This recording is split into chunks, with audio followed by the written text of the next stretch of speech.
लाखौं छोराहरू देशभरि छन्, नडराऊ। हे शहीदका आमाहरू, यो देशको सपना पूरा गर्नको निमित्त तिम्रो छोरोले तिम्रो छोरीले दिएको बलिदानीको एक अंश पनि खेर हुँदैन। डर राख, किनकि त्यही परिवर्तन गर्नको निमित्त भएर मानिसहरू जागेका हुन्। मैले 24 गतेको कुराकानी गरेँ होला, केही घुसपठियाहरू पैसाहरू आयो होला, तर अघिल्लो दिन ताकी ताकी गोली खाएर ढलेका मानिसहरूलाई देखेर आक्रोशित जनताले घर घरबाट विद्रोह गरेका हुन्। जनताले गरेको विद्रोह हो, त्यो विद्रोह सामान्य होइन। त्यो विद्रोहलाई कतै कुनामा बसेर जिस्काउने चलाउने आँट नगर है, खबरदार। जनताको विद्रोहलाई चुनौती दिने भन्दै संसद बिउताउने हो कि भनेर आँखा चम्काउने र नचाउनेहरू हो होशियार।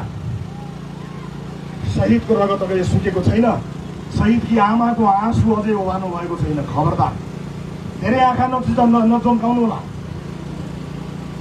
आमा बुवा दाजुभाइ दिदीबहिनीहरू, अब सायद हाम्रो भेट निर्वाचनमा हुन्छ होला। यसभन्दा अगाडि पनि यहाँहरू आफ्नो समक्ष आउने म कोसिस गर्नेछु। त्यो बेलामा ज्यान गुमाउनेप्रति म हार्दिक श्रद्धाञ्जली अर्पण गर्न चाहन्छु। परिवारप्रति मेरो गहिरो संवेदना छ।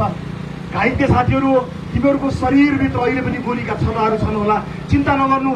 गोलीको छर्रा तिमीहरूको शरीरभित्र भए तापनि सिक्को देशलाई दुखेको छ, चिन्ता नगर। त्यो घाउमा मलम लगाउनको निमित्त लाखौं युवा तिम्रो साथमा आउँछन्।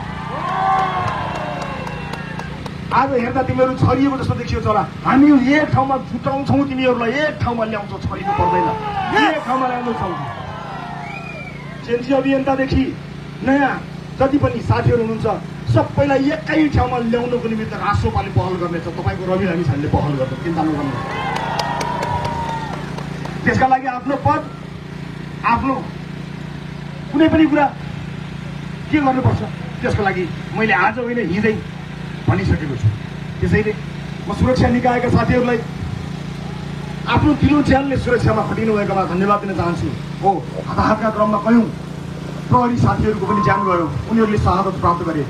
म उहाँहरूलाई श्रद्धाञ्जली दिन चाहन्छु र सुरक्षाकर्मी साथीहरूलाई उच्च मनोबलका साथ काम गर्नलाई अनुरोध गर्न चाहन्छु। हो, हरेक आन्दोलनमा तपाईँहरू तारो बन्नुहुन्छ, राज्यले दिएको काम गर्दाखेरि तपाईँहरूलाई चोट लागेको छ, तर चिन्ता नगर्नुहोस्।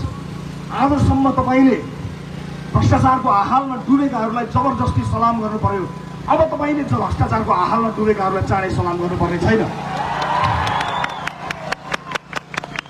जतिखेर यो देशमा नागरिकको सरकार, वास्तविक जनताले भोट दिएर बनेको नागरिकको भ्रष्टाचारहरू मुक्त सरकार बन्नेछ, त्यतिखेर हिजोको आन्दोलनमा तपाईँले खाएको चोटको पनि बदला त्यतिखेर लिनेछ। सुरक्षाकर्मी साथीहरू, मन साह्रो नपार्नु होला, हामी साथमा छौँ, चिन्ता नगर्नुहोस्। घाउ तपाईँलाई मात्र लागेको छैन, हामीलाई पनि लागेको छ। यहाँ सुरक्षा निकायलाई बदनाम गर्ने कोसिस गर्न खोजिन्छ, कोसिसहरू गरिरहेका छन्। म सुरक्षाका सबै निकायहरूलाई उच्च मनोबलमा रहनको लागि हार्दिक अनुरोध गर्न चाहन्छु। र हिजोको दिनमा जनता बचाउँदा स्याबासी पाउनुपर्ने नेपाली सेनालाई पनि बदनाम गर्ने काम भएको छ। नेपाली सेनाले जति गर्न पर्थ्यो, जति गर्न सक्थ्यो त्यो गरेकै हो, जनता जोगाएकै हो। नेपाली सेनाप्रति उच्च सम्मान कायम गर्न चाहन्छु। सुरक्षा निकाय नेपाल प्रहरीप्रति उच्च सम्मान कायम गर्न चाहन्छु। राष्ट्रलाई कमजोर पार्नको निमित्त यी निकायहरूमा आक्रमण गर्न बन्द गर्नु होला। न्यायिक निकायलाई उच्च मनोबलका साथ अगाडि बढ्नको लागि अनुरोध गर्न चाहन्छु। जसले जे भने पनि हामीले विश्वास गर्ने न्यायालय नै हो। न्यायालयप्रतिको सम्मान कायम राख्नुपर्छ साथी हो। न्यायालयका बहसहरूलाई सडकमा ल्याउनु उचित हुँदैन। न्यायालयलाई सुधार्नुपर्छ, आफ्नो ठाउँमा छ, तर भएको न्यायालयलाई विश्वास गर्ने हो, न्याय दिने न्यायालय नै हो। न्यायालयप्रति पनि मेरो उच्च सम्मान रहेको कुरा पनि म आज यहाँ अभिव्यक्त गर्न चाहन्छु। र यो सँगसँगै आजको यो भन्न खोजेको छोटो हुन गएको लामो मन्तव्य यही टुङ्गाउँछु। 5 मिनट बोलेर जान्छु भनेर आएको, चितवनको यत्रो माया पाएपछि 5 मिनटमा पो जान्छ।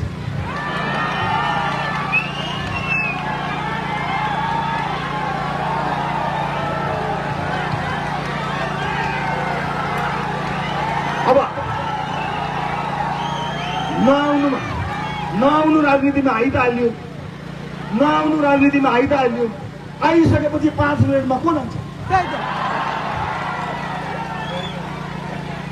जाँदैन रासोपा, 5 मिनटमा जाँदैन। हे मेरो प्यारो चितवन, हे मेरो प्यारो चितवन, हे देवभूमि चितवन, यो चितवनले लगाएको यो गुण इतिहासले सम्झने छ, इतिहासले सम्झने छ। यो दिन कुनै सामान्य दिन होइन, इतिहासको एउटा महत्त्वपूर्ण पाना हो जुन जसको सुरुवात हामीले लेखिसकेका थियौँ। यही 24 कोठीमा हिजो अन्यायमा पर्दा तपाईँले एउटा व्यक्तिलाई अन्याय पर्यो भनेर तपाईँले न्याय दिनुभएको, यही 24 कोठीमा। आज यो 24 कोठी रवि लामिछानेको न्यायको लागि होइन, यो देशको न्यायको लागि खडा भएको छ र यो देशले न्याय पाएरै छ। 5 मिनट लागोस् कि 50 वर्ष लागोस्, यो देशलाई न्याय दिने यात्रा सुरु भइसकेको छ। धेरै धेरै धन्यवाद दिन चाहन्छु चितवनलाई, धेरै धेरै माया, यो निरन्तर साथ सहयोगको लागि म धेरै धेरै आशा गर्न चाहन्छु। म अब चाँडै नै प्रधानमन्त्रीज्यूलाई भेट्न चाहन्छु र प्रधानमन्त्रीज्यूलाई भन्न चाहन्छु कि चितवनका जनता सुशासनको तपाईँको यात्रामा खडा भएर अगाडि बढेका छन्। तपाईँ आँखका साथ अगाडि बढ्नुहोला।